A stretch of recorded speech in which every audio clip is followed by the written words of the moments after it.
Seigneur, nous sentons d'ores et déjà ta présence. Tu es au rendez-vous, Seigneur.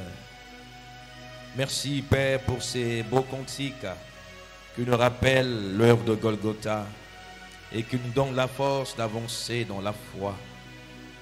Seigneur, merci pour le Saint-Esprit et nous te disons merci pour la portion de la parole que tu as disposée ce matin pour l'Église. Que ton ciel s'ouvre, Seigneur, et que ton esprit parle à nos cœurs. Ôte l'homme du chemin, ôte les esprits de divagation, mais que le Saint-Esprit parle à chacun et que la volonté de Dieu s'accomplisse pour chacun de nous.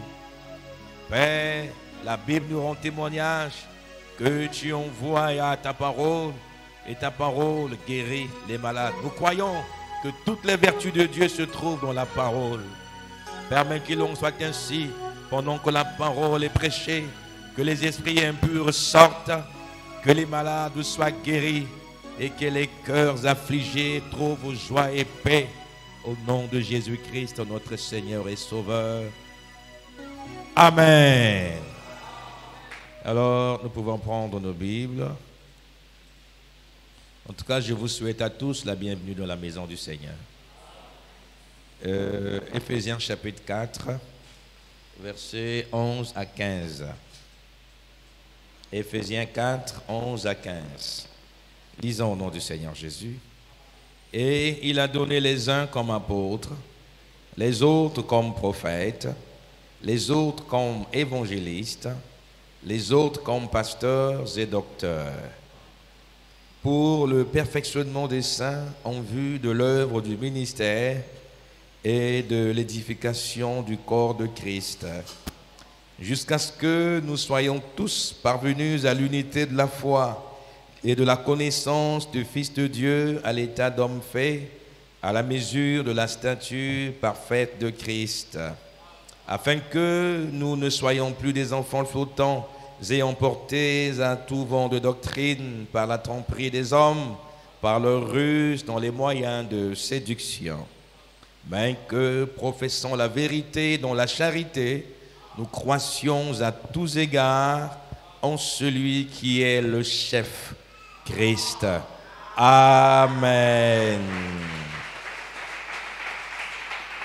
Je vous prie de bien vouloir vous asseoir, mes bien-aimés dans le Seigneur. Nous sommes dans le même thème intitulé « Les ministères de la parole ». Nous avons vu en semaine que Jésus-Christ, notre Seigneur, est le ministre par excellence. Il n'y a pas un ministre de Dieu qui soit plus grand que Jésus. Le plus grand des ministres de Dieu, c'est Jésus-Christ. Et nous avons vu que Jésus, étant le plus grand des ministres, a pu concentrer en lui, a pu manifester dans son ministère les 5 ministères de la parole qui nous sont donnés, qui nous sont cités dans Éphésiens chapitre 4, verset 11. À savoir, il a appelé les uns, je peux lire, nous venons de lire, il a appelé les uns comme apôtres, les autres comme prophètes, les autres comme évangélistes, les autres comme pasteurs et docteurs. Donc, nous avons ici une nomenclature qui est faite, en fait, un listing de 5 ministères. Donc, Dieu a donné dans l'Église 5 ministères. Et tout ministère qui ne s'inscrit pas dans le cadre de ce qui est cité dans la parole, ce n'est pas un ministère de la parole. Aujourd'hui, les gens se fabriquent des ministères, mais Dieu ne reconnaît que 5 ministères dans l'Église. Et dans l'Église, corps de Christ, il faut que les 5 ministères opèrent. Et c'est à ces 5 ministères que Dieu a confié la tâche de conduire l'Église de Dieu à l'unité de la foi, de conduire l'Église de Dieu au perfectionnement. Ce sont les 5 ministères qui doivent conduire l'Église au perfectionnement. Rien d'autre, selon les Écritures, n'a vocation à amener l'Église au perfectionnement ou à la perfection. En dehors des 5 ministères, j'insiste là-dessus, rien ne peut emmener l'Église au perfectionnement. Il faut qu'il y ait dans l'Église, corps de Christ, des apôtres, il faut qu'il y ait des prophètes, il faut qu'il y ait des docteurs, il faut qu'il y ait des pasteurs et il faut qu'il y ait des évangélistes. Et nous avons vu que Dieu seul appelle ces ministres. Ce n'est pas une organisation qui appelle les ministres. Ce n'est pas un individu qui appelle les ministres. Les ministères ne se fabriquent pas. Les ministères ne s'inventent pas. Ce doit être un appel réel venu droit de Dieu. Si Dieu ne t'appelle pas, ne te considère pas comme ministre de Dieu, de peur que tu ne serves Dieu en dehors de sa volonté. Dieu n'admet pas dans son Église des appelés volontaires. Le triste constat, c'est qu'il y a tellement d'appelés volontaires dans le ministère et cela conduit aux dégâts que nous avons aujourd'hui.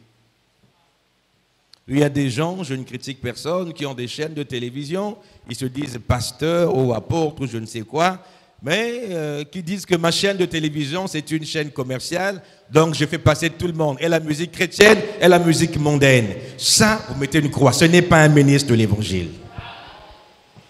Parce que les ministères sont appelés à emmener l'Église à la perfection, à l'édification. Quand vous faites passer la musique de Kofi dans votre chaîne de télévision, ça édifie qui? Quand vous laissez les femmes danser à moitié nues à la télévision, vous dites que vous êtes pasteur, vous édifiez qui?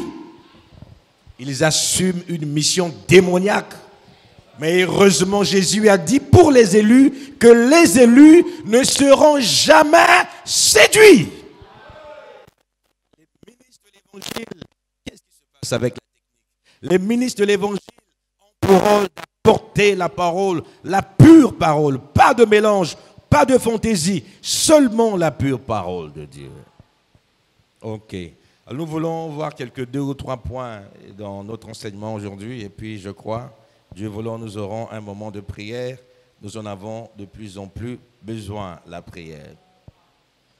Alors, le ministère est un don de Christ à l'Église. Le ministère est un don de Christ à l'Église. Cependant, ce don de Christ à l'Église qui est le ministère n'a été donné qu'aux hommes. C'est une précision importante à savoir. Le ministère est un don de Christ. Cela nous est décrit dans Éphésiens chapitre 4, versets 7 à 8. Étant monté en haut, il a emmené des captifs et il a fait des dons aux hommes. Il y a 2 types de dons dans la Bible. Il y a les dons du ministère. Il y en a 5. C'est ce dont nous parlons. Et il y a les dons de l'esprit. Ce sont 2 choses à ne pas confondre. Les dons de l'esprit sont une chose. Le don du ministère est une autre chose. Celui qui a été appelé au ministère, donc s'il a le don du ministère, est supérieur à celui qui a le don de l'esprit. Un ministère est supérieur au don. Parce que c'est le ministère qui encadre les dons. C'est le ministère qui oriente les dons. L'Église de Dieu n'est pas conduite par les dons spirituels. L'Église de Dieu est conduite par les ministères. Si vous mettez dans l'Église le don au-dessus du ministère, vous renversez les choses, vous renversez le fondement. Vous n'aurez pas une bonne Église. C'est le ministère. Qui parle de ministère, parle de quoi? De la parole. La parole occupe la première place dans l'Église du Seigneur. Alors, les ministères ou le don du ministère n'est donné qu'aux hommes, pas aux femmes. Alors que les dons du Saint-Esprit sont donnés à la fois aux hommes et aux femmes. Les femmes et les hommes reçoivent les mêmes dons du Saint-Esprit, la même manifestation, sans distinction aucune. Mais quand il s'agit de ministère, Dieu fait une distinction. La femme ne doit pas prêcher. Ce n'est pas moi qui le dis, vous le savez déjà, mais on va appuyer cela par les Écritures. 1 Corinthiens chapitre 14, versets 33 à 38. 1 Corinthiens, chapitre 14, versets 33 à 38. Car Dieu n'est pas un Dieu de désordre, mais de paix. Dieu n'est pas un Dieu de désordre, c'est un Dieu d'ordre et de paix. Alors Dieu a placé un ordre dans l'Église. Et toute personne ayant l'Esprit de Dieu doit reconnaître l'ordre placé par Dieu. Et doit se soumettre, ne pas se soumettre à cet ordre, c'est désobéir à Dieu et c'est servir Dieu en dehors de sa volonté. Mais à quoi ça sert de servir Dieu en dehors de sa volonté? Pour avoir la récompense qu'il faut, il faut servir ton Dieu conformément à sa volonté. Continuons la lecture. Car Dieu n'est pas un Dieu de désordre, mais de paix. Comme dans toutes les églises des saints. Écoutez, je veux ici tailler d'un revers de la main là où les gens disent que ce commandement, cette recommandation, Paul l'a donné à l'église de Corinthe parce qu'à Corinthe, les femmes étaient dans la prostitution. Lisez bien les Écritures. Paul écrit une épître à l'église de Corinthe, mais suivez ce qu'il dit. Comme dans toutes les églises des saints. Donc ça va au-delà de l'église de Corinthe. Partout où il y a des saints rassemblés au nom de Jésus, ceci est applicable.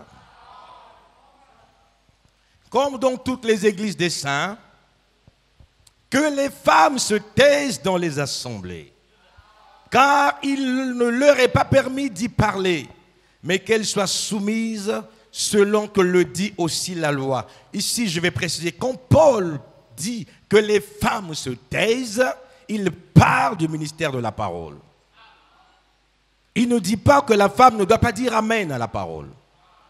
Il ne dit pas que la femme ne doit pas chanter à l'église. Je donnerai une autre référence où il donne la précision. Donc les femmes, que cela ne vous embrouille pas. Que les femmes se taisent dans les assemblées, car il ne leur est pas permis d'y parler, mais qu'elles soient soumises selon que le dit aussi la loi. Avançons. Si elles veulent s'instruire sur quelque chose, qu'elles interrogent leur mari à la maison. C'est bien pour les femmes d'avoir des maris chrétiens.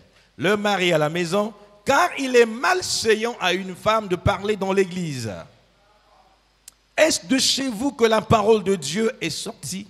Ces gens qui veulent falsifier la parole pour laisser les femmes prêcher. Paul dit, est-ce que la parole de Dieu est sortie de chez vous? Ou est-ce à vous seul qu'elle est parvenue? La parole n'est pas sortie de chez vous. Elle est sortie de Jérusalem, selon Ésaïe 2:3. C'est de Jérusalem que la parole est sortie. C'est de là-bas qu'il a suscité les prophètes et les apôtres. Et ceux à qui Dieu s'est révélé nous ont dit de ne pas faire cela.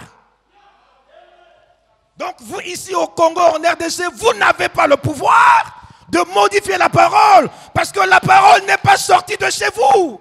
Elle est sortie de Jérusalem. Et elle est écrite dans la Bible.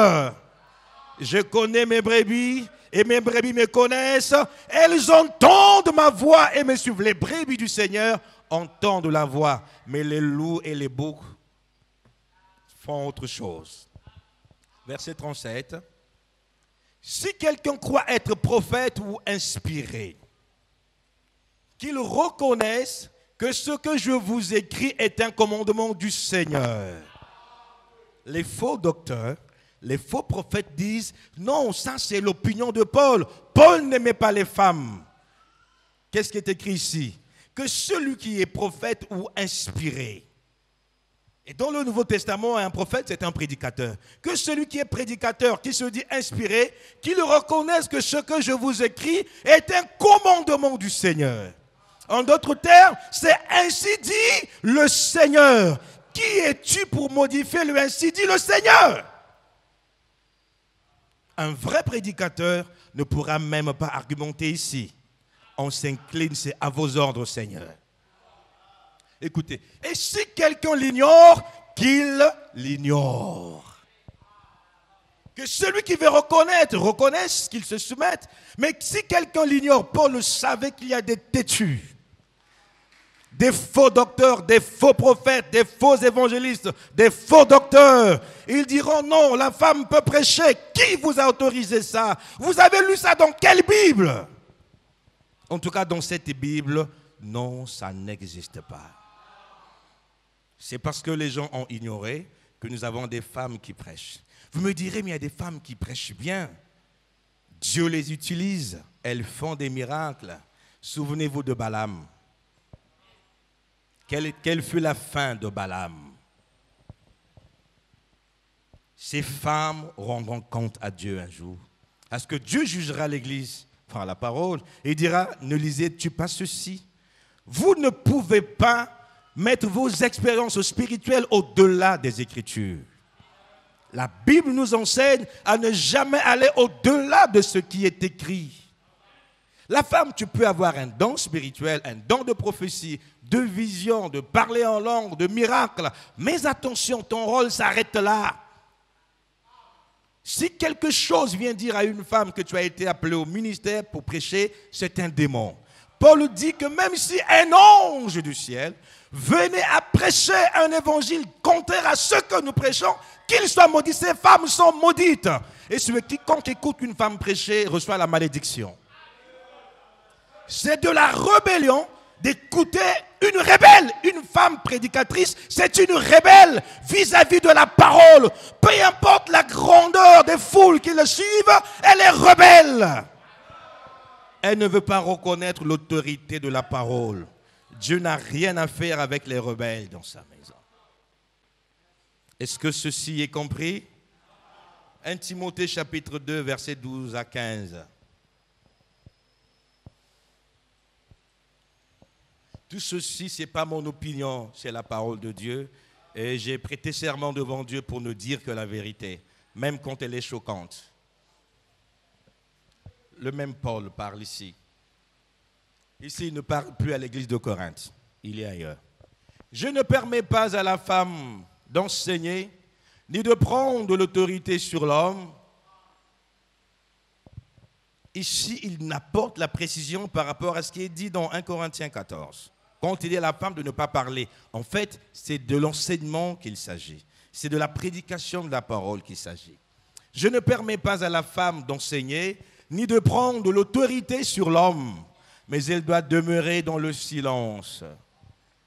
Il dit pourquoi est-ce qu'il n'est pas permis à la femme d'enseigner? Car Adam a été formé le premier, Ève ensuite. Et ce n'est pas Adam qui a été séduit, c'est la femme qui, séduite, s'est rendue coupable de transgression. Paul explique, il part du commencement. Dieu créa Adam, il créa Ève. Mais Dieu a créé Adam avant de créer Ève. Dieu donna les instructions de la vie à Adam. Tu mangeras tous les fruits des arbres du jardin, mais attention, l'arbre du milieu du jardin, tu n'en toucheras pas aux fruits. Le jour où tu en mangeras, tu mourras. Et quand Ève fut formée, Adam a transmis cela à Ève. Suivez, un jour, Ève écouta la prédication de l'ennemi, la prédication du diable, qui lui a dit que Dieu n'avait pas raison, que Dieu ne voulait pas dire exactement cela. Si vous faites cela, vos yeux s'ouvriront. Ève a écouté le faux enseignement de Satan, et Ève, à son tour, est venue enseigner, est venue prêcher à Adam. Non, le diable m'a dit que Dieu ne voulait pas exactement dire ça. Si nous faisons cela, nos yeux s'ouvriront. Adam a écouté la prédication de la femme. Les deux sont tombés dans le péché et le monde est ce qu'il est aujourd'hui. Et pour cela, Dieu dit non, plus jamais la femme ne doit pas prêcher parce que ce n'est pas son rôle de prêcher. Voilà la justification biblique. Elle sera néanmoins sauvée en devenant mère si elle persévère avec modestie dans la foi, dans la charité et dans la sainteté. La femme doit persévérer dans la foi, dans la modestie, dans la sainteté. Et il est donné à la femme d'être mère. Une femme qui refuse de donner des enfants à son mari sous prétexte qu'elle ne veut pas vieillir comme le font les blancs, cette femme rendra des comptes à Dieu. Maintenant, attention, n'interprétez pas mal les Écritures. Cela ne signifie pas que la femme stérile ne sera pas sauvée. La femme stérile ne refuse pas naturellement de faire des enfants. Si Dieu ne lui permet pas d'en avoir, Dieu ne peut pas l'envoyer en enfer pour cela. Alors, la femme doit être une bonne mère. C'est un devoir sacré que Dieu a donné à la femme. C'est pourquoi, femme, peu importe tes occupations, Dieu veut que tu prennes soin de tes enfants. Tu dois bien prendre. N'abandonne pas tes enfants. Quand tu ne prends pas correctement soin de tes enfants, tu fais mal l'œuvre de Dieu, l'œuvre à laquelle Dieu t'a appelé. Et à la barre du jugement, des questions te seront posées. Une mère qui ne sait pas ce que font les enfants, où vont les enfants, qui n'a pas le temps de vérifier ce que font les enfants à l'école, ce n'est pas une bonne mère. C'est l'Écriture, ce n'est pas moi qui le dis. Et en plus de cela, il faut qu'elle soit une épouse soumise à son mari. Une femme qui n'est pas soumise, elle ne doit pas s'attendre à aller au ciel. L'insoumission n'a pas de place au ciel. Donc faites attention à la mondialisation, faites attention à la rébellion que le diable suscite à travers le monde, le mouvement féministe. Faites très, très, très attention. Maintenant, regardez, la plupart des femmes qui prêchent, quand vous les suivez, vous pouvez lire l'esprit de rébellion en elles. Elles veulent toujours emmener les femmes à aller au-delà de leurs limites, au-delà de ce que Dieu leur a donné. Si je peux parler au lingala, souvent ces prédicatrices, surtout ceux de quelque part en RDC, et ici au Congo, on ne fait que copier, excusez-moi. Moi, si aux années locaux, vous sentez l'esprit de la rébellion. La nature ne vous enseigne-t-elle pas que ce n'est pas bon pour la femme? Elles ont le courage, elles imposent les mains aux gens. Non, frère. Il y a des femmes qui ont commencé musiciennes, chrétiennes, c'est bien. Finalement, a commis maman pasteur. Qui t'a dit ça? Il y a quelque chose qui ne va pas. Et même ces gens, musiciens, frères, qui ont commencé comme musiciens, tous finissent par devenir pasteurs, prédicateurs. Qu'est-ce qui se passe? Je ne vais pas aller dans les détails. Il y a une certaine rébellion dans le camp de Dieu. Et Dieu prendra soin de ces gens-là. Chacun doit rester fidèle à son appel. Chanter, c'est un service, c'est un ministère. Mais pas le ministère de la parole. C'est deux choses différentes. Donc si Dieu t'a appelé à chanter, chante. Pourquoi les gens veulent prêcher? Au ciel, qui ira prêcher qui? Mais au ciel, nous continuerons à chanter. Donc chanter, c'est un service excellent. Un service béni. On devrait le faire avec joie. Est-ce qu'on peut dire amen à cela? Ok. Alors, nous notons que l'ordre d'enseigner ne fut donné qu'aux hommes. Et non, remarquez, cela ne signifie pas que les femmes ne sont pas importantes dans le ministère. Elles ont une place très importante. Jésus, parmi le groupe des gens qui le suivaient, parmi les disciples, il y avait les femmes. Et Jésus ne les a jamais chassées. Jusqu'à la chambre haute, il y avait les femmes. Et la Bible fait mention des femmes qui ont suivi fidèlement Jésus. Luc, chapitre 8, versets 1 à 3. La parole de Dieu est très équilibrée, mes bien-aimés. Ensuite, Jésus allait de ville en ville et de village en village, prêchant et annonçant la bonne nouvelle du royaume de Dieu. Les 12 étaient avec lui, suivez. Une distinction est faite. Les 12 étaient avec lui. Les 12 qui? Apôtres. Les 12 étaient avec lui. Et quelques femmes qui avaient été guéries d'esprits malins et de maladies. On cite les noms de ces femmes. Marie, dite de Magdala, de laquelle étaient sortis 7 démons. Jeanne, femme de Chuza, intendant d'Hérode. Suzanne et plusieurs autres qui l'assistaient de leurs biens. On met une précision sur le rôle des femmes. Ce sont les femmes qui soutenaient davantage le ministère de Jésus. Elles apportaient leurs biens, mettaient au service de Jésus, de ce que Jésus ne devait pas manquer de quoi boire, de quoi manger, de quoi se vêtir. Et femmes, c'est ça votre rôle, soutenez de Dieu. Et vous verrez que dans la nature des choses, les femmes nées de nouveau soutiennent plus le ministère que les hommes. Les hommes raisonnent beaucoup. Mais les femmes ont cette facilité de soutenir, de mettre en jeu leur argent et leurs biens pour pour le bien-être de l'évangile, pour l'avancement du royaume. C'est une bénédiction et j'encourage les femmes à continuer à le faire, mais ce n'est pas seulement le rôle des femmes, les hommes aussi. Femmes, avez-vous compris? Vous avez de la place dans la maison de Dieu. Dieu ne vous méprise pas. Mais vous serez en erreur si vous allez au-delà de la frontière. En ce moment-là, vous sortez du zone de la compétence que Dieu a bien voulu léguer aux femmes. Est-ce qu'on peut avancer? Cela est compris? Ok, encore. Le ministère. Donc les femmes suivaient Jésus, suivez bien, les femmes marchaient avec lui. Mais quand le moment crucial est arrivé, où Jésus devait retourner au ciel, il devait commissionner les apôtres. Ça veut dire les envoyer. Mais au moment où Jésus devait commissionner les apôtres, il s'est arrangé à ce qu'il n'y ait aucune femme. Quand il partait de ville en ville, de village en village, de lieu en lieu pour prêcher la parole, les femmes l'accompagnaient. Et il n'en faisait aucun problème. Mais quand il fallait parler directement pour confier la tâche de l'évangile, il s'est arrangé lui-même de ce que les femmes ne soient pas là. Souvenez-vous que lors de la résurrection, ce sont les femmes qui ont su que Jésus est ressuscité. Mais il dit à la femme, va dire à mes frères de me rencontrer sur la montagne. Il n'a pas dit, dis aussi aux sœurs, non, va dire à mes frères. Seulement les apôtres. Et sur la montagne, il est avec eux. Comme le Père m'envoie, moi aussi je vous envoie. Là, il ne s'agissait plus de femmes. D'où vient-il que les gens mènent les choses dans l'embrouillement aujourd'hui? Voici l'autre argument qu'ils tiennent. Mais le jour de la résurrection, ce sont les femmes qui ont annoncé sa résurrection. Oui. Et elles ont témoigné que Jésus est ressuscité. La femme témoigne. Dans Jean 4, nous avons la scène de Jésus avec la femme samaritaine. Jésus a manifesté le signe du Fils de l'homme devant la femme samaritaine. Et cette femme a couru dans la ville pour témoigner, j'ai rencontré le Messie. Allez-y à sa rencontre. Et toute la ville a couru et Jésus, le ministre de Dieu, commença à prêcher la parole.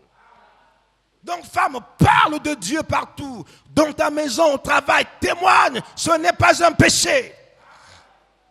Mais quand les gens croient, tu les emmènes à l'église pour que le ministre de Dieu fasse le travail. Donc, Dieu peut donner un talent exceptionnel en tant que gagneur d'âme à la femme, oui. Une femme a témoigné dans la Samarie et la ville a été gagnée. Les gens sont venus. Donc, ne confondez pas témoignage et enseignement. Vous avez vu là où la femme samaritaine a enseigné les gens? Dieu, dans l'histoire du salut, n'a jamais utilisé une femme établie dans le ministère, exerçant son ministère dans l'église. Ça n'existe pas.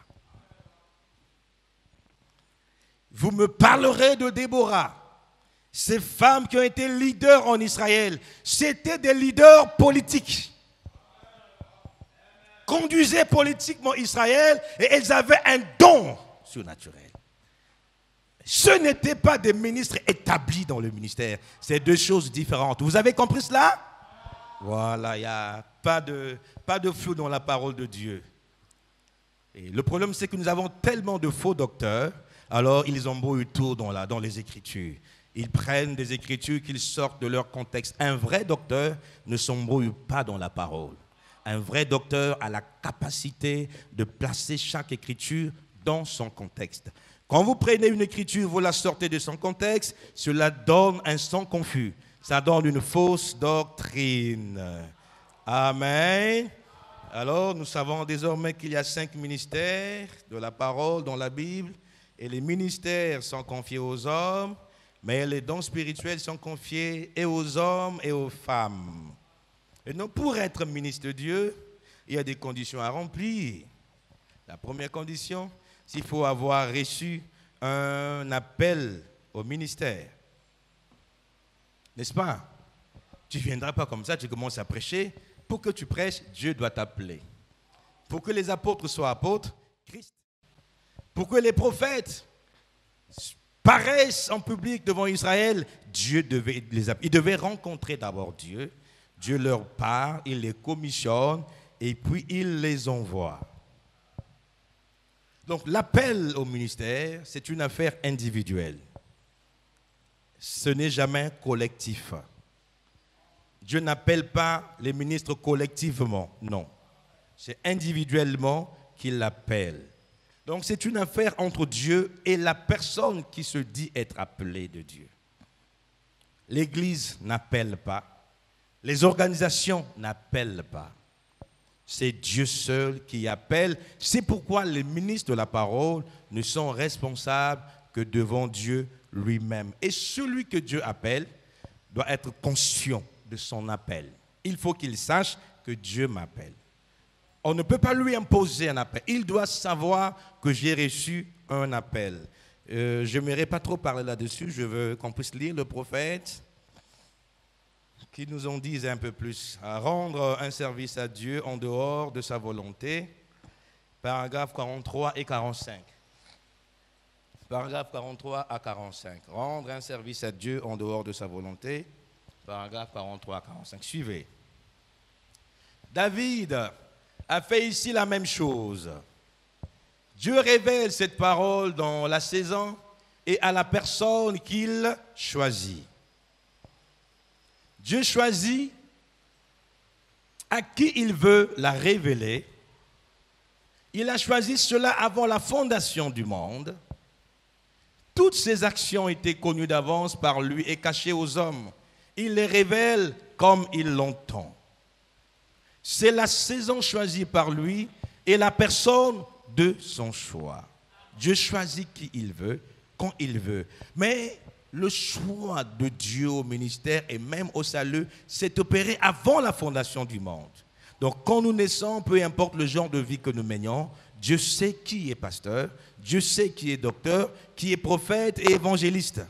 Mais au temps marqué, Dieu se révélera à la personne.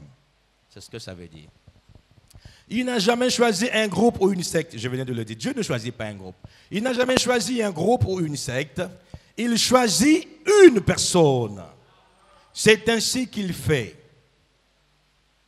Qui osera le reprendre et lui dire, Seigneur, tu as fait une faute en mettant cet homme dans le ministère? Par exemple, un ministre de Dieu peut avoir des défauts. Mais vous n'avez pas le pouvoir, ou même le devoir, ou le droit de dire à Dieu, Seigneur, mais ce type-là, il ne convient pas, il ne mérite pas d'être serviteur de Dieu. Le fait, c'est condamner Dieu. Quand Dieu le choisissait, il connaissait ses faiblesses. Par exemple, Moïse était bègue. Pour parler, personne ne pouvait dire, Seigneur, mais il est bègue, on ne le comprend pas bien. Dieu sait qu'il est bègue. Et Dieu, dans ce bégaiement, s'est glorifié. Il peut choisir les intellectuels comme il peut choisir les illettrés. Quelqu'un peut avoir un nouveau intellectuel douteux, mais Dieu l'appelle. Quand il prêche en français, déjà, ce n'est pas obligatoire de prêcher en français. On peut prêcher en lingala wankituba. Mais les gens aiment tous le français. Bon, enfin. Quand il dit le à la place de là, ça n'entrave pas la vérité qu'il prêche. Ça n'entrave pas la parole et vous n'avez pas à vous en moquer. C'est Dieu qui l'a choisi. Le Saint-Esprit comprend bien ce qu'il veut dire. Et cela aura un impact dans le cœur du public si c'est vraiment un envoyé de Dieu. En d'autres termes, ne jugez pas les choix de Dieu, ne jugez pas les serviteurs de Dieu. Cet homme ne croit pas comme nous. Qui dira à Dieu qu'il a eu tort de faire cela? Un prédicateur peut ne pas croire comme vous, il est d'ailleurs. Vous n'allez pas condamner Dieu? Laissez, Dieu va régler son sort.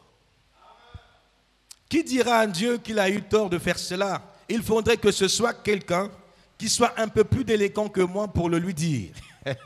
Oui, il faut être un peu plus délinquant pour dire à Dieu qu'il a fait un mauvais choix. Il sait ce qu'il fait. Il sait qui choisir et qui laisser, que faire et quand le faire.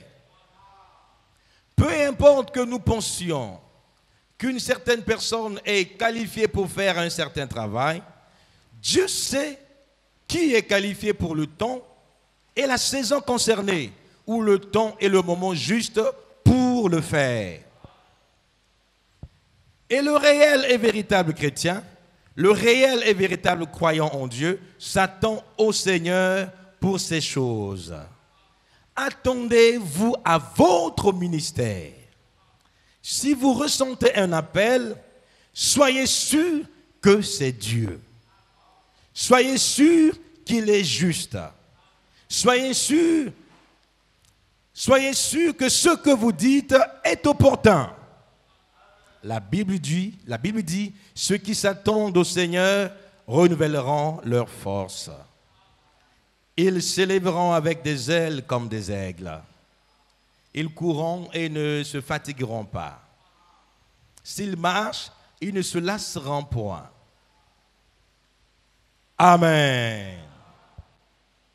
Donc c'est Dieu qui choisit et nous n'avons pas le devoir de modifier, de bouder, de corriger. Dieu sait ce qu'il fait, il choisit qu'il veut, autant qu'il veut. Mais l'homme qui dit avoir été appelé de Dieu doit être certain, doit être conscient que Dieu l'a appelé. Et il faut que son appel soit juste, sinon il rendra compte devant Dieu. Il dira que Dieu m'a dit alors que Dieu ne vous a pas dit. Faites très attention. Aujourd'hui, il est de plus en plus populaire aux hommes de dire « Dieu m'a dit ». Aujourd'hui, il dit que Dieu m'a dit de dire A. Demain, il dit que Dieu m'a dit de dire B et C. Non, Dieu n'est pas comme ça. Ce sont tes pensées à toi, tu dois te repentir. Quand Dieu dit, Dieu est inflexible en fait. Ok. On peut avancer.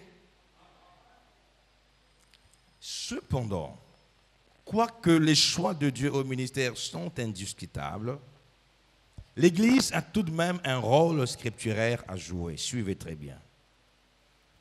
L'Église ne remettra pas en cause le choix de Dieu sur un homme. L'Église juge le ministère par la parole. Si quelqu'un a un ministère authentique, il prêchera la parole sans faille. Il s'accrochera à la parole. Mais si c'est un appelé volontaire, il ira dans tous les sens. Un peu de parole, un peu de mélange, il veut être populaire. Et l'Église a le droit de surveiller cela et de ne pas croire quand ce n'est plus la parole. Apocalypse 2:2. Apocalypse chapitre 2, verset 2. Ici, c'est Dieu qui parle à l'âge d'Éphèse, à l'église d'Éphèse. Écoutez ce que Dieu dit. Je connais tes œuvres, ton travail et ta persévérance. Je sais que tu ne peux supporter les méchants, que tu as éprouvé ceux qui se disent apôtres et qui ne le sont pas, et que tu les as trouvés menteurs. Dieu félicite cette église, que tu as éprouvé ceux qui se disent prophètes. Il y a beaucoup de gens qui se disent prophètes aujourd'hui. Ils se disent docteurs et apôtres et évangélistes et pasteurs. Vous devez les éprouver par la parole. S'ils s'écartent de la parole, ils ne sont pas envoyés de Dieu et vous n'êtes pas obligés de les recevoir, vous n'êtes pas obligés de les écouter. Vous êtes obligés seulement de recevoir les envoyés de Dieu parce que Jésus a dit que celui qui reçoit celui que j'ai envoyé me reçoit. Et qui me reçoit, reçoit celui qui m'a envoyé. Jean 13, 20. Vous me direz, pasteur, mais cet enseignement apparemment est plus approprié aux frères, parce que c'est eux qui sont appelés au ministère. Non, cet enseignement concerne toute l'Église. Cela met les sœurs à leur place, les frères à leur place, et cela vous met en position d'être capable d'éprouver les ministères. Il peut arriver que quelqu'un vienne prêcher, je peux être là ou être absent. Mais après cet enseignement, vous saurez distinguer. Vous saurez que ça, c'est un serviteur de Dieu. Ça, c'est un appelé volontaire. Et cela vous conduira à prendre une position donnée. Est-ce qu'on peut acclamer le Seigneur pour cela?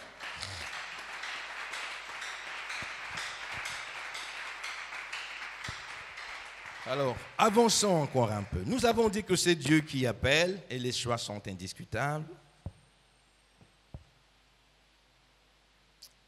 À l'examen des Écritures et avec l'expérience que nous avons dans notre marche, venue de notre marche avec Dieu, il se dégage deux sortes d'appels, deux types d'appels, et c'est important pour le savoir. Ça veut dire que Dieu appelle ses ministres de deux manières. La première manière, le premier type d'appel, c'est l'appel au ministère par voix audible. La voix audible, c'est quoi? Tu es là, tu entends la voix de Dieu te parler comme tu entends la voix d'un homme. Et pour ouvrir une parenthèse, c'est de cette façon, humblement, que j'ai été appelé par Dieu. Je peux le dire, la Bible à la main. La première fois qu'il m'a été donné d'écouter cette voix audible, j'étais âgé de 13 ans. Et j'ai eu peur, je pensais que c'est le diable qui me parlait. Mais frère, Dieu nous connaît par notre nom. C'était quoi? J'entendais un bruit à mes oreilles comme le bruit de son standard de téléphone. Grrr, grrr. C'était dans mon sommeil, je me suis réveillé. J'ai placé les doigts dans les oreilles pour boucher mes oreilles. Mais malgré que j'ai bouché, en fait c'est spirituel. Je continuais à entendre ce son. Soudain, c'est une voix douce qui dit « Jordan, n'aie pas peur, je suis le Seigneur ton Dieu ». C'est en français qu'il m'a toujours parlé. Et il m'a dit ce qu'il attendait de moi. C'était extraordinaire. Je ne pourrai jamais oublier ça. Même dans la tombe, je rappellerai ça. Devant un ange, je le dirai. Ce n'est pas un mensonge. Mais tout le monde ne sera pas appelé de cette façon. Et dès lors, lorsque le Seigneur voulait me dire quelque chose de capital, en général, c'est par voix audible qu'il le fait. Quand j'étais encore au collège et au lycée, je le fais en passant, puisque je parle de ministère, c'est important de connaître un peu l'histoire de l'homme qui veut prêcher la parole. Je pensais à un certain moment que je devenais fou ou embrouillé, parce qu'en général, sur le chemin de l'école, j'écoutais cette voix qui m'appelait par mon prénom, Jordan, Jordan. Souvent, je me retournais, je disais à mes collègues, est-ce que vous m'appelez? Ils ont dit non, on ne t'appelle pas. Je disais, qu'est-ce qui se passe? C'était l'appel au ministère. Et cela s'est répété plusieurs fois. Je bénis le Seigneur pour m'avoir fait cette grâce, quoique je sois pécheur. Dieu fait grâce à qui il veut, il fait miséricorde à qui il veut. Il y a des moments où Dieu me parle par les songes et par les visions, mais quand je veux une précision exacte, je dis, Seigneur, est-ce que tu peux me faire entendre ta voix? Et quand il le veut, il le fait. Mais il ne me parle pas toujours par la voix audible, je dois être sérieux. Je crois qu'entre 2017, je donne un témoignage, entre 2017 et 2018, j'étais très inquiet pour le ministère, pour certaines choses qui se passaient. Je ne disais pas en public, mais j'étais très, très, très inquiet de voir le comportement de certaines personnes autour de moi et ainsi de suite. J'ai manqué de paix, souvent je faisais des insomnies, je stressais. J'ai jeûné, j'ai prié, je demandais la volonté de Dieu pour l'Église, mais Dieu ne me répondait pas, il ne me parlait pas. Et je me souviens que c'est lors le jour de mon anniversaire en 2018, je suis né le 10 janvier, j'avais fait ce témoignage ici, c'est dans la nuit du 10 au 11 janvier, à tard dans la nuit, que Dieu m'a donné le plus beau cadeau de ce jour-là. Je crois que comme d'habitude, je faisais des insomnies, je cherchais le sommeil. Mon épouse dormait profondément. Quand soudain, j'ai vu une lumière s'approcher de moi dans la chambre. Et de cette lumière, j'ai entendu cette voix audible. J'avais les yeux ouverts, je ne dormais pas. Je suis conscient. Il me dit, Jordan, ne t'inquiète pas pour l'Église, ton ministère est béni. C'était si court, c'est tout. Ne t'inquiète pas pour l'Église, ton ministère est béni. Je vous assure que ça m'avait rassuré. Je me retourne, je vois mon épouse dort, je dis, elle ne sent pas la présence de Dieu. Cette lumière, elle ne peut pas la voir. Mais or, Dieu peut venir se révéler à quelqu'un. Vous pouvez être plusieurs, mais seulement la personne concernée verra cela.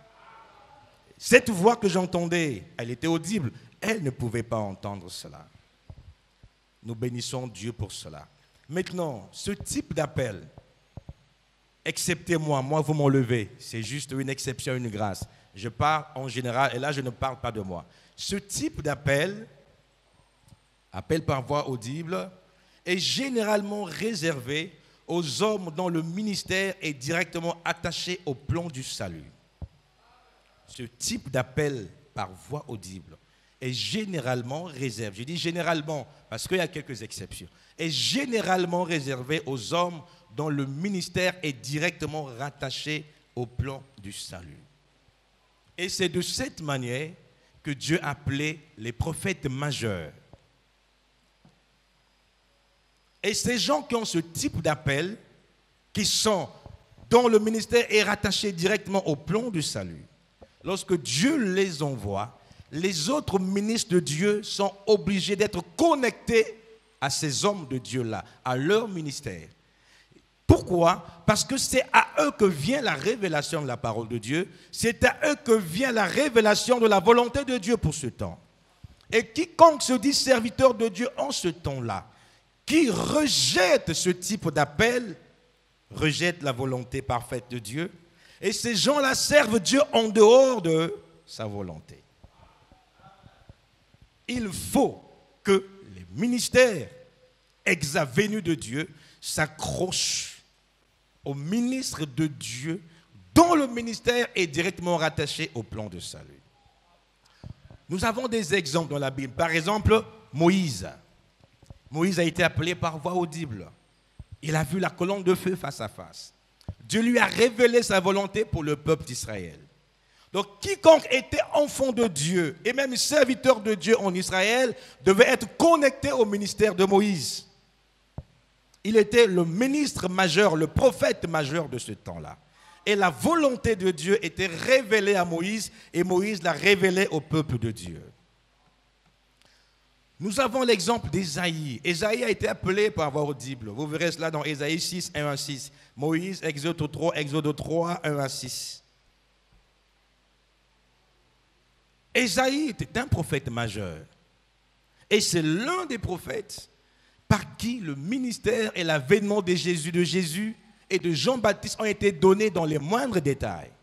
Donc rejeter Ésaïe, c'était rejeter la volonté de Dieu.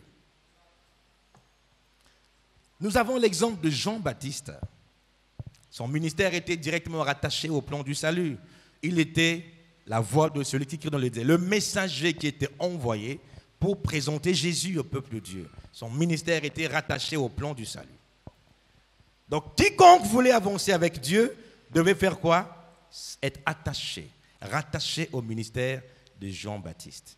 Et ça, même Jésus lui-même l'a fait. Qui a baptisé Jésus? Jean-Baptiste. C'était incontournable. Ce genre de ministères sont incontournables. Et en autre, plus tard, même Pierre, Jean et Jacques devaient être connectés au ministère de Paul. Et Pierre en rend témoignage, je crois, dans 2 Pierre 3. 2 Pierre 3, 15 à 16, il parle de la grandeur du ministère de Paul. Son ministère, Paul était conscient de son ministère, c'est pourquoi il disait si quelqu'un d'autre, même un ange, vous prêche un message contraire à ce que moi, Paul, je vous prêche, qu'il soit maudit. Pourquoi il le disait? Il savait qu'il était le messager de l'heure. Il savait que son ministère était directement rattaché au plan du salut. Et ainsi dit le Seigneur de la bouche de ces personnes est infaillible. Ça ne faillit jamais. Êtes-vous en train de comprendre? Ok. Et en notre temps, c'est le cas de William Branham. Le 11 juin 1933, alors qu'il était en train de baptiser les gens dans le fleuve Ohio, pas Ohio comme vous dites, c'est Ohio en anglais. C'est pas Ohio comme chez nous, dans le fleuve Ohio. C'était une cérémonie publique, il y avait des centaines de gens. Quand soudain cette lumière surnaturelle parut et une voix audible a parlé à Frère Branham, les gens ont entendu cela et d'autres personnes se sont évanouies. C'était un événement extraordinaire. De même que Jean-Baptiste a été envoyé comme précurseur de la première venue de Jésus-Christ, tu es envoyé avec un message qui sera le précurseur de la seconde venue de Jésus. C'est ça la commission de William Branham. C'est ça le rôle du message, préparer la seconde venue de Jésus. Mais la voix n'a pas dit à Frère Branham que toi, William Branham, tu es le précurseur de la seconde venue. Si tel était le cas, donc la voix a failli parce que William Branham est mort. Jésus n'est pas revenu. Mais la voix a dit, le message qui t'est confié sera le précurseur de la seconde venue de Jésus. C'est pourquoi William Branham est mort, mais le message n'est pas mort. Le message est la parole. Et le message parcourt le monde entier pour annoncer aux hommes que Jésus revient bientôt. C'est ça le rôle principal du message. Préparer l'épouse au retour de l'époux. Donc tout ministre élu de Dieu dans cet âge de la Odyssée doit être connecté au ministère de William Branham.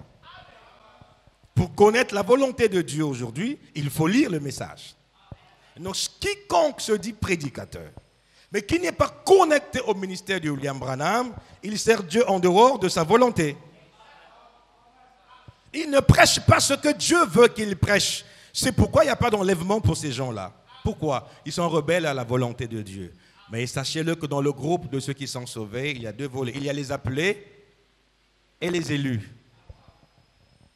Et ce message ne concerne pas les appelés, ce message concerne les élus. Et si tu es là, tu aimes la parole, tu aimes ce message, tu es un élu de Dieu. Et tu devais acclamer pour remercier le Seigneur.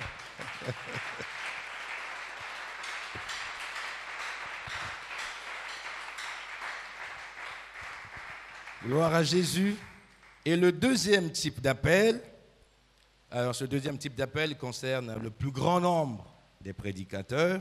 Certainement, ça va répondre aux interrogations de nos bien-aimés ici, frère Béni, frère Fiacre et les autres aussi qui viendront. Suivez attentivement ce qui sera dit. Le deuxième type d'appel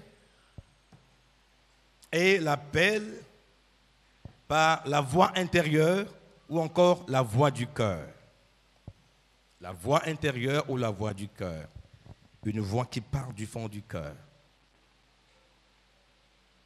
Il n'y a pas que la voix intérieure et la voix du cœur.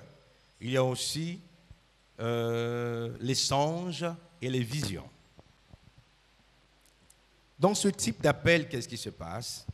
Il y a une pensée lumineuse qui monte souvent dans le cœur de la personne concernée. Tu sens cela, quelque chose te parle pour te dire que tu dois prêcher la parole de Dieu, tu es un serviteur de Dieu, tu dois abandonner ta vie du péché, tu dois te mettre à l'écart pour être au service de Dieu. C'est plus fort que toi. Ça revient, ça monte souvent. C'est un appel au ministère.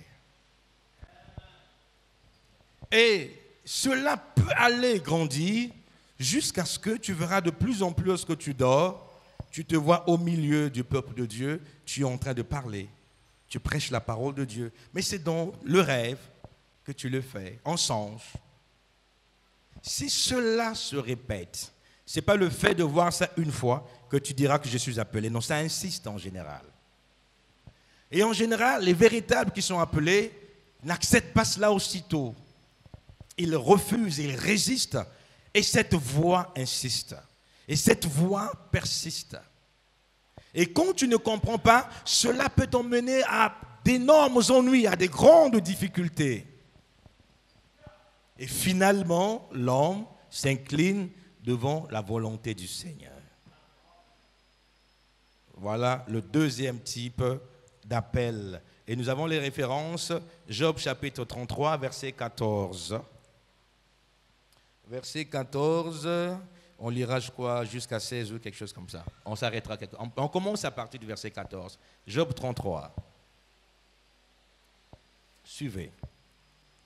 Dieu parle cependant, tantôt d'une manière, tantôt d'une autre, et l'on n'y prend point garde.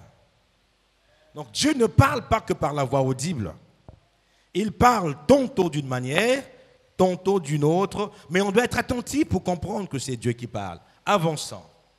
Il parle par des songes, par des visions nocturnes, quand les hommes sont livrés à un profond sommeil, quand ils sont endormis sur leur couche. On peut s'arrêter là. Il peut parler par une voix intérieure, mais il peut parler par des songes et par des visions. Mais l'appel au ministère, quand ça passe par des songes, vous voyez des scènes du genre que vous êtes en train de prêcher la parole, ou bien vous avez souvent la Bible ouverte et vous exhortez les gens avec la Bible. C'est l'appel au ministère. Et parfois, ce n'est pas très clair. Et quand ce n'est pas très clair, vous avez besoin de vous approcher de quelqu'un qui a le discernement et le don d'interprétation. Parfois, vous rêvez souvent que vous êtes en train de secourir les gens qui sont en danger. Ils sont en grand danger et vous arrivez à les secourir. Quand ce genre de rêve se répète, dans certains cas, c'est un appel au ministère. Prêcher la parole, c'est secourir les gens qui sont en danger, secourir les gens qui sont dans les ténèbres. Donc, voilà un peu.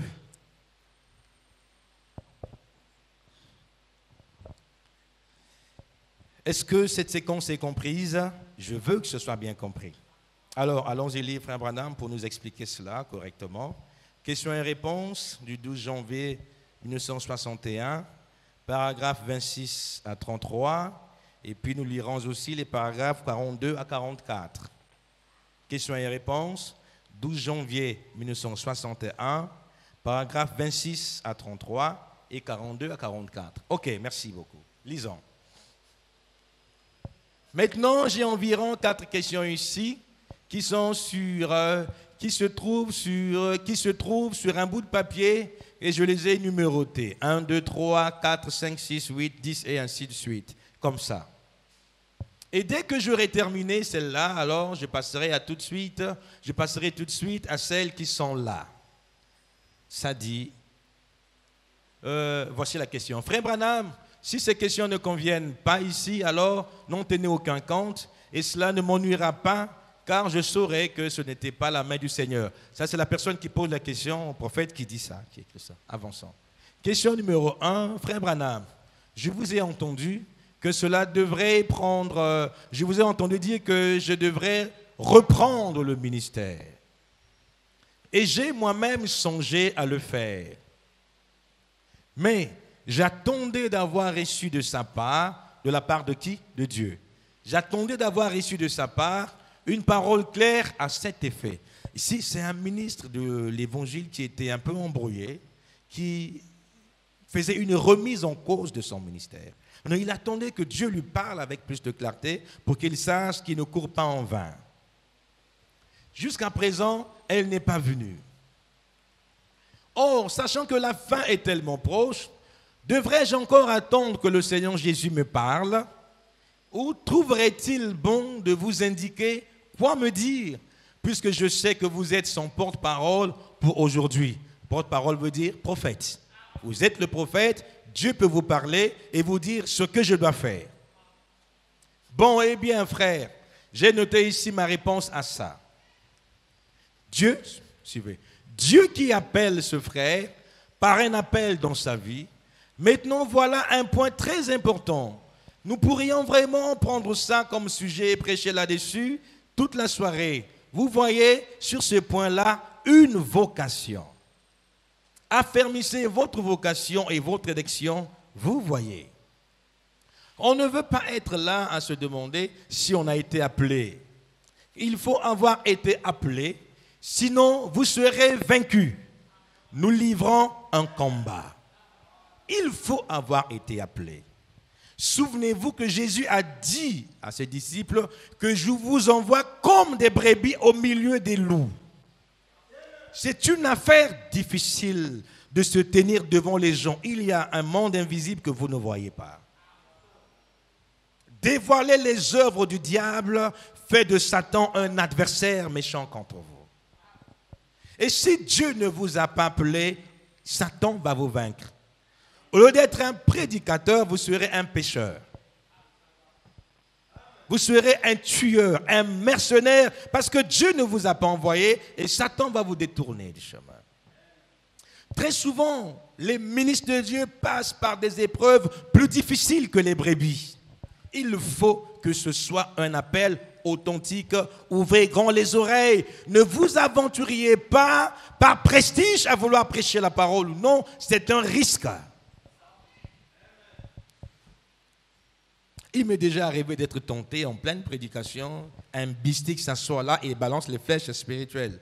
Et si tu n'es pas un vrai témoin de Dieu, tu tombes et tu es mort. J'ai arrivé plus d'une fois. Et voilà. Il est déjà arrivé ici que je vienne, j'entre, heureusement que Dieu m'a fait grâce. Je vais m'asseoir, je regarde, je vois que mon trône, ma chaise a été piégée mystiquement. Et j'ai donné des instructions à mon équipe pour cela. J'ai prié pour anéantir cela. Mais si tu es un appelé volontaire, c'est dangereux. En fait, le ministère, c'est entre la vie et la mort. Ce n'est pas pour vous faire peur, mais c'est pour vous dire la vérité. Je continue la lecture. Voyez, et si vous êtes absolument certain, frère, que votre vocation, vous la tenez de Dieu, et que vous avez été appelé par Dieu à faire un travail, or, il y a un vilain tour que l'ennemi veut vous jouer. Là. Il peut vous faire croire que vous n'avez pas été appelé, alors que vous avez été appelé. Voilà comment le diable travaille. Tu as reçu un appel, mais à cause des circonstances difficiles, l'ennemi peut vous emmener à penser que vous n'avez pas été appelé et vous abandonner. Vous êtes vaincu en ce moment-là. Et puis, il peut faire l'inverse. Vous faire croire que vous n'avez pas été appelé ou vous faire croire que vous avez été appelé alors que vous n'avez pas été appelé. Vice-versa, l'un ou l'autre. Et ça, le diable le fait beaucoup. Quelqu'un qui n'a pas été appelé, il a beaucoup lu, il sent qu'il a beaucoup de connaissances, il dit que Dieu m'a appelé parce que je prêche bien. Ça peut être une ruse du diable.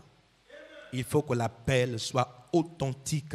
Vous devez avoir un absolu quand vous parlez de votre appel.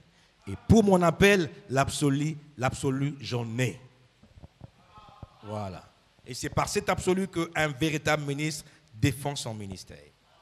Pour prêcher ce message, j'ai un absolu.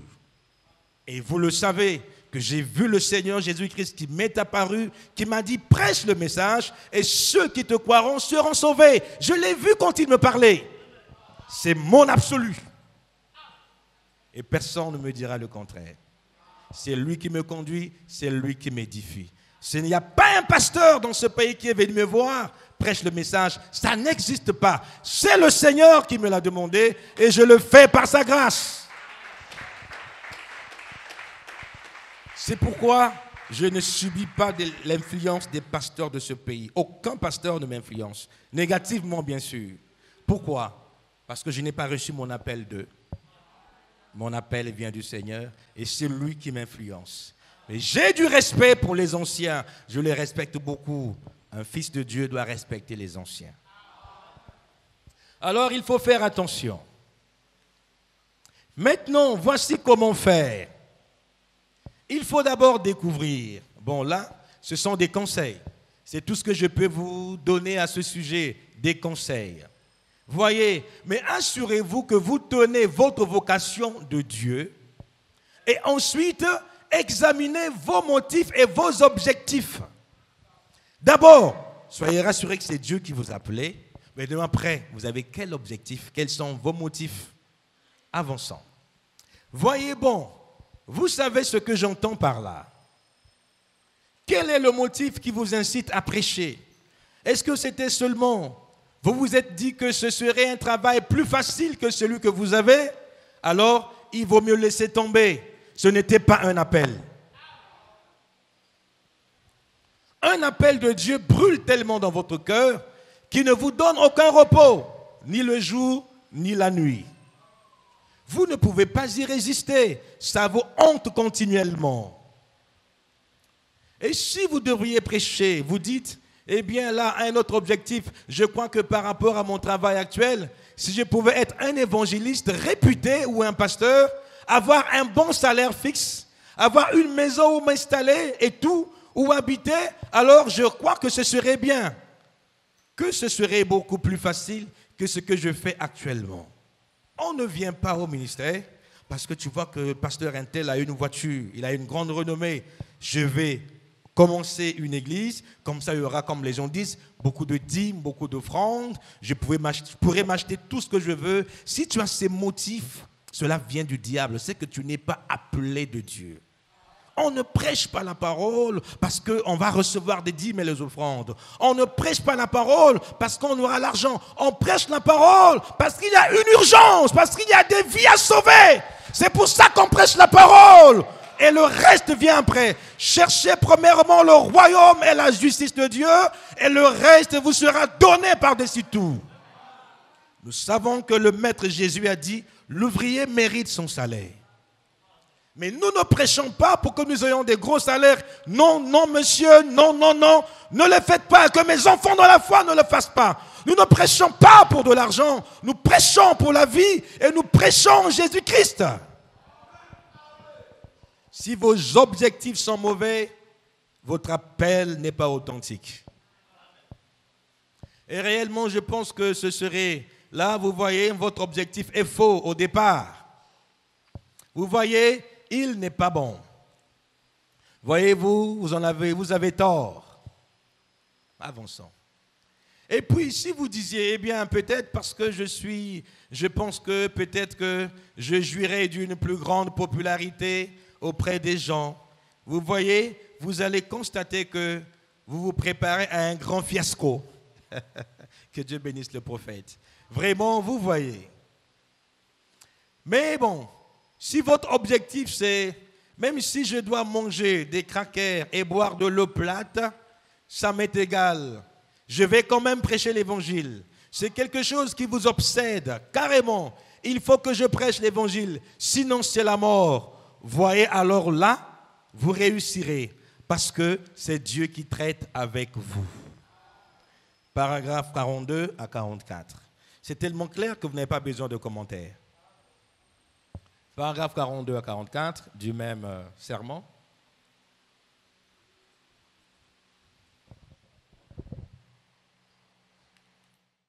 Et ce n'est pas frère Branham qui vous adresse cet appel.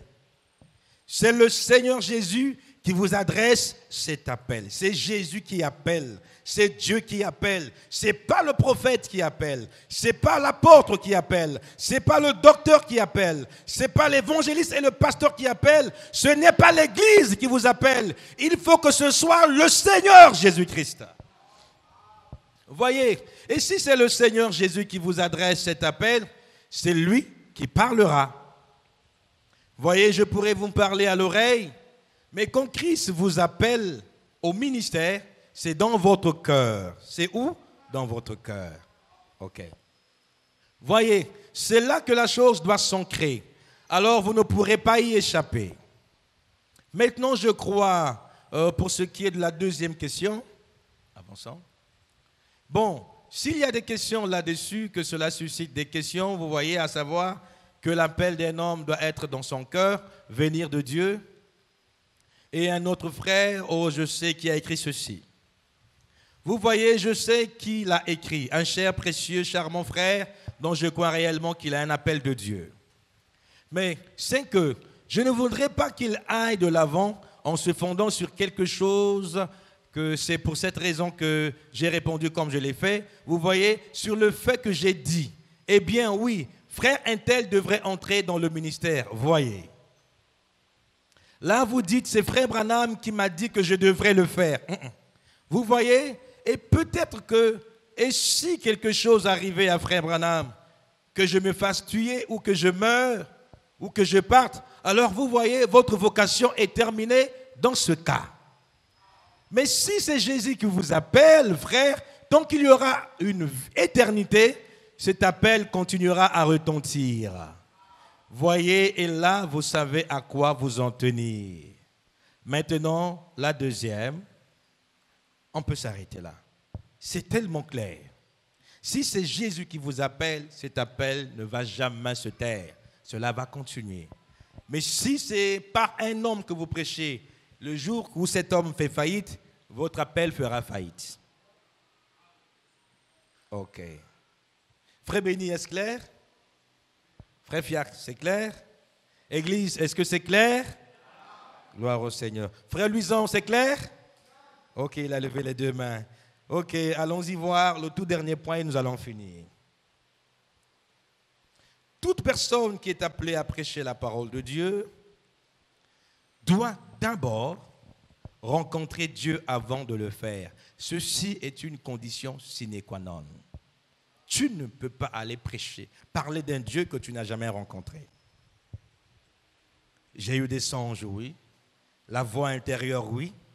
Mais avant de partir, tu dois rencontrer Dieu.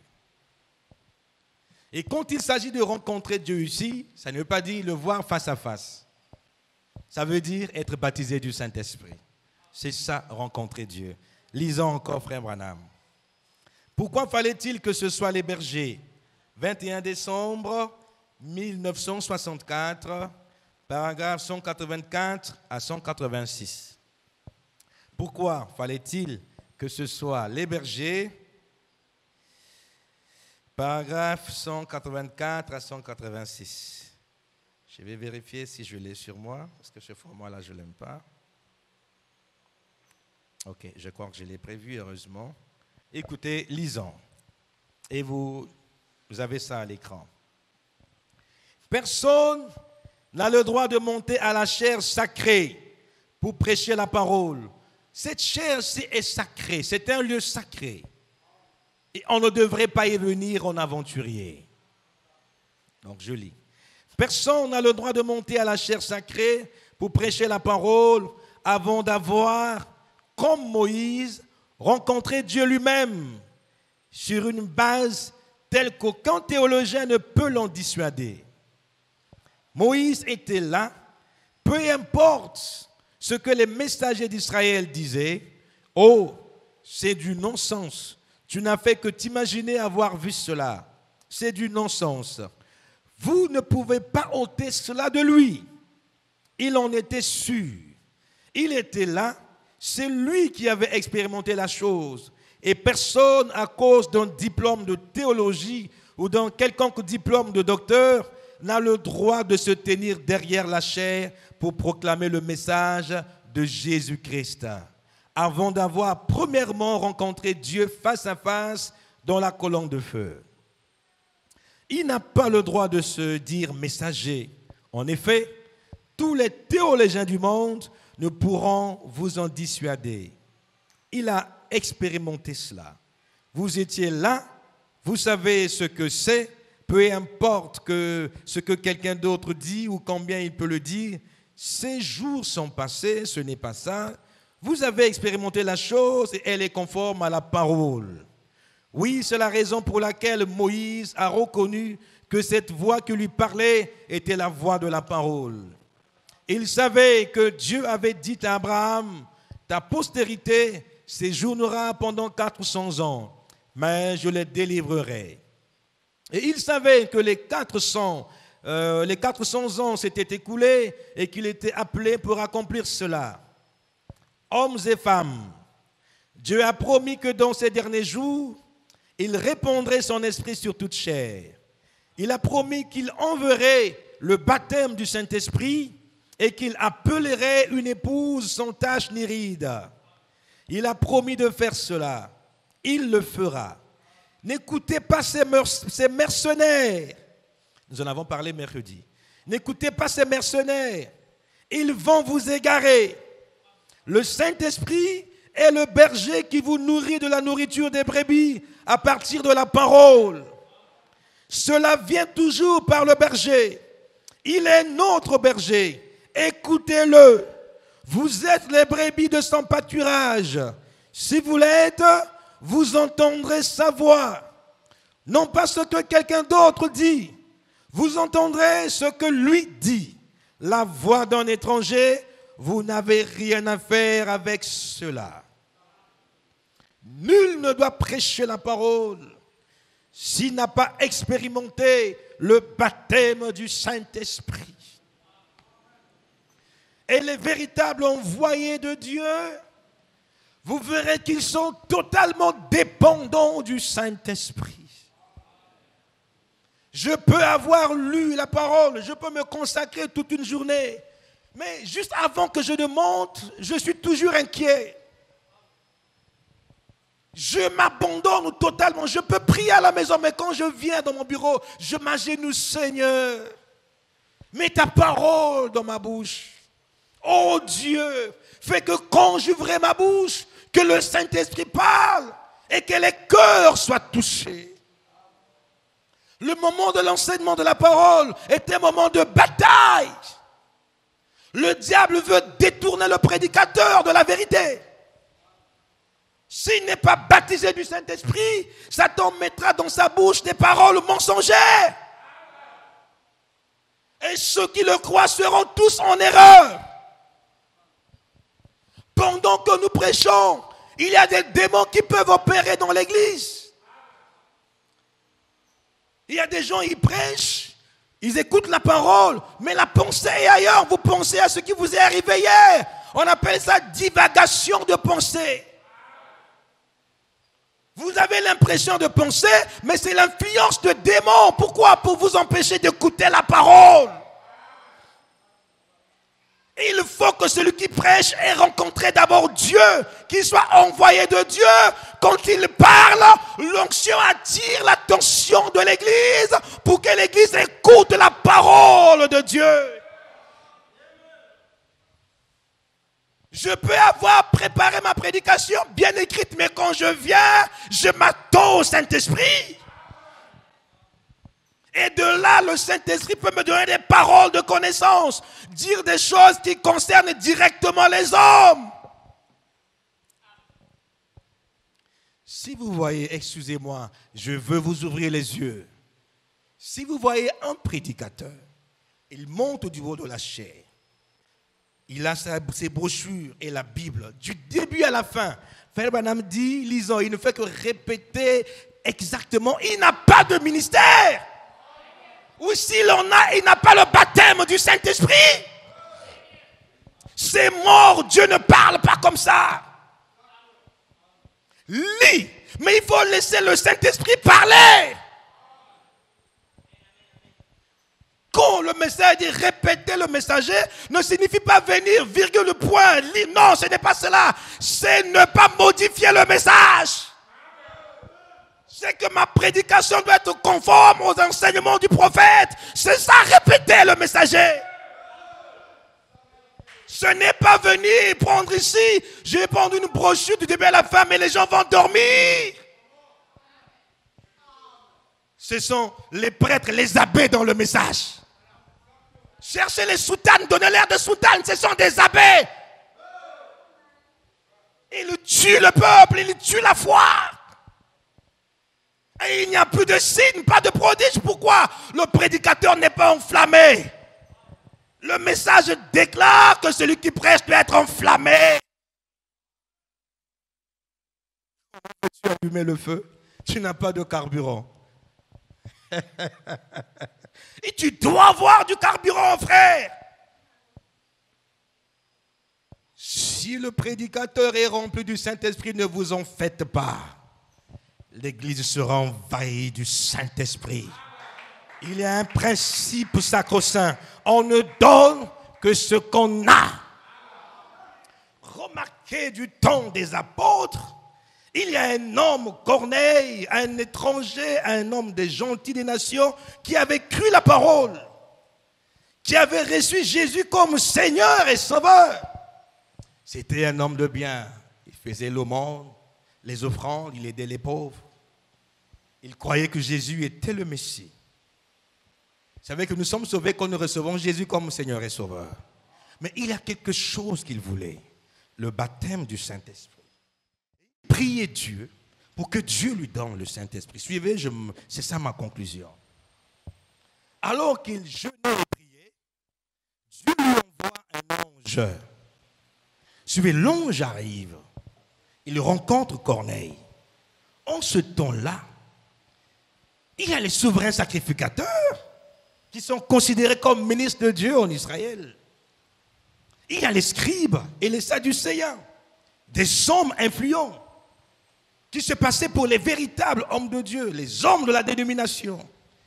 Mais le ciel ne le connaissait pas. L'ange dit, fais appel à un véritable oint.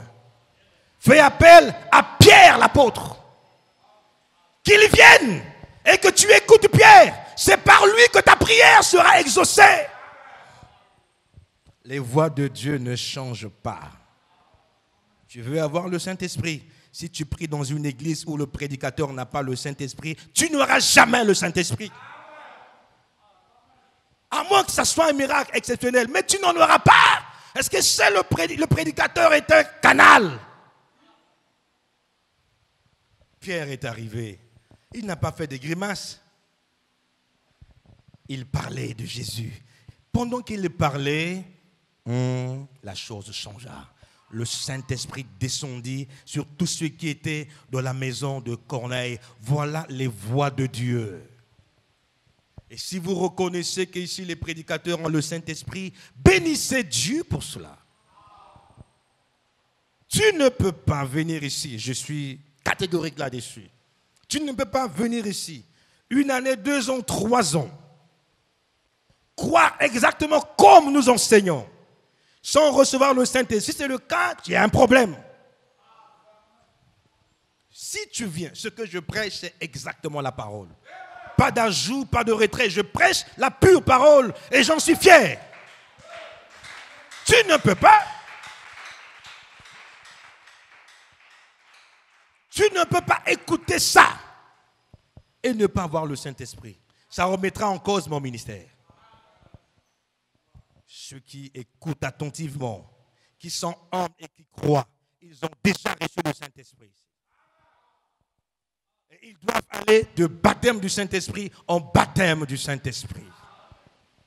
Dieu n'a pas besoin d'une église morte. Dieu n'a pas besoin de ça. L'église doit être bouillante. Les prédicateurs doivent être bouillants. Et je bénis Dieu quand je vois mes fils prêcher, je secoue la tête. Tu as déjà vu un lion donner au monde une biche? Non. Les fils du lion, ce sont des lions. Vous comprenez ce que je veux dire? Tel père, tel fils, telle femme, telle mère, telle fille. Vous ne pouvez pas changer ça. Si j'ai le Saint-Esprit, tous mes enfants qui prêchent la parole auront le même Saint-Esprit. L'église aura le même Saint-Esprit. Si je prêche la vérité, tous ceux que j'élève comme fils dans le ministère ne pourront que prêcher la vérité. Si quelqu'un prêche l'erreur, voyez sa source. Avant que l'eau coule du robinet, elle vient de quelque part. Si l'eau qui coule du robinet est propre, c'est qu'à la source, l'eau est propre. Si l'eau qui coule du robinet est sale, à la source, l'eau est sale. L'eau qui coule du robinet ici n'est pas sale. C'est une eau pure que nous vous donnons. Nous vous donnons la pure parole. Le message sans mélange. Je répéterai qu'ici, nous ne croyons pas aux fables. Nous ne croyons pas aux inventions des hommes. Nous croyons la parole, nous croyons la Bible, nous prêchons la Bible. Et le message, c'est le retour à la Bible. C'est le retour à la parole. Des gens disent quelque part qu'il n'y a pas de ciel si vous n'écoutez pas les bandes. Prenez-moi la Bible, montrez-moi ça. Le banditisme évangélique. Je le répète, c'est du banditisme évangélique. Dieu n'a pas dit ça. Dieu ne dit rien qui soit contraire à la Bible. Écoutez les bandes, c'est bon, je les écoute tous les jours. Je vous encourage à écouter les bandes du prophète. Mais ne modifiez pas l'écriture. La parole n'a pas dit que celui qui n'écoute pas les bandes n'ira pas au ciel. Ça n'existe pas. Ce sont les ajouts des hommes. Il n'y a qu'un petit pas entre la vérité et l'erreur. J'exhorte l'Église à la prudence. Écoutez-moi. En classe, les élèves les plus bavards ne sont pas souvent les plus intelligents. Faites attention aux soi-disant croyants du message. Partout dans les rues, je suis croyant du message. J'ai le Saint-Esprit. J'ai vu la colonne de feu. Si quelqu'un fait ça, c'est qu'il n'a jamais eu le Saint-Esprit. Non. Celui qui est le tigre ne proclame pas sa tigritude. Monsieur, tu as le Saint-Esprit, laisse-nous voir ta vie. Nous saurons que tu as le Saint-Esprit. Est-ce que j'ai besoin que tu me le dises? Pour que je sache que tu es chrétien, je n'ai pas besoin de te voir avec la photo de William Branham. C'est quoi cette affaire? Le fanatisme, ils sont devenus des idolâtres. Je le dirai, je n'ai peur de personne. Pas de différence avec les catholiques et les kimbanguistes. Ce n'est pas ça le message. Est-ce que pour savoir que je suis né de nouveau, j'ai besoin de porter une chaînette avec la croix? Mais non. À Golgotha, il n'y a plus de croix là-bas. La croix avait tari, séché, je ne sais pas, désintégré totalement. Il est dans mon cœur. Il n'est pas sur mon cou, Jésus. Il est dans mon cœur, il doit être dans ton cœur. Que Dieu vous bénisse.